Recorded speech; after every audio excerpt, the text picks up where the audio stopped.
I mean, we already knew that, but it's good to hear it from the horse's mouth. The horse in this case being Kurt Weldon, a former member of the U.S. House of Representatives who represented the 7th District of Pennsylvania between 1987 and 2007. In a Tucker Carlson interview that aired on Monday, he said this. It's like Libya. We were the ones that caused Gaddafi's death because Hillary Clinton played a game over there. I hand-carried the letter back from Gaddafi offering to resign.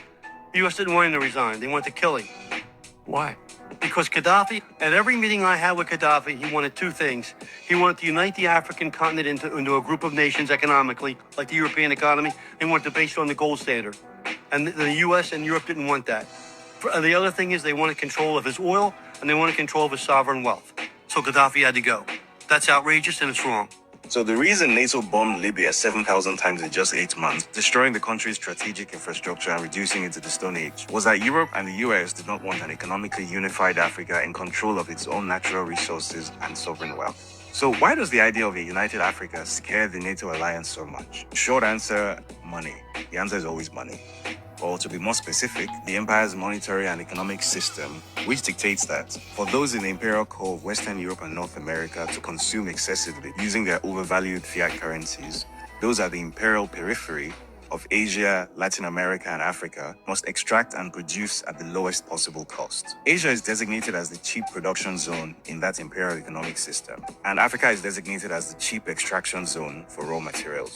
And then along comes Gaddafi with his big ideas about African economic and political unity, with the money to actually back up those ideas. This guy was dangerous. You see, the empire knows better than any of us that if Africa was to streamline itself into a single economic entity with 1.5 billion people, and the world's youngest and fastest growing population with the ability to move people, goods, and services seamlessly across 30 million square kilometers on the world's most resource-laden continent, Africa would experience a rapid economic breakout of the sort that would overshadow even that of China. The empire knows all of this, of course, because African poverty itself is an artificial imperial project intended to keep raw materials cheap. The poverty is a feature, not a bug.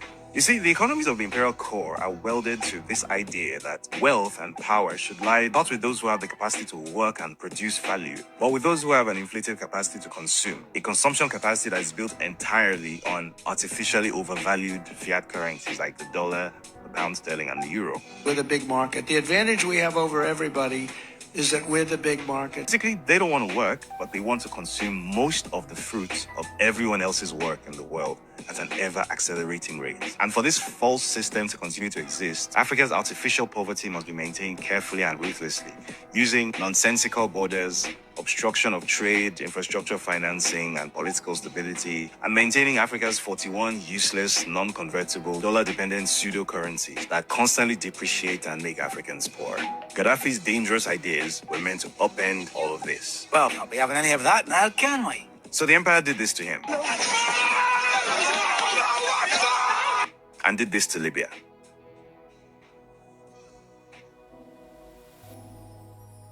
Apparently, this was meant to teach Africans to know our place and to never promote such dangerous ideas ever again. Except, it clearly didn't work. I won't explain. I believe with this narration so far, Ibrahim Traore of Burkina Faso is the next in line. But I believe it won't be possible. But several attempts has been made on his life. I haven't watched this video. And if we still have African leaders who so much believe in the West, just want to do things with them without thinking of how we can make sure that we don't depend in the Western world to develop Africa, I believe those leaders are the problem we are having in Africa. Because it's quite clear that after destroying Libya, up to now, Libya is still a shadow of itself. And the purpose why Libya was destroyed, up to now, Africa is still not aware of it.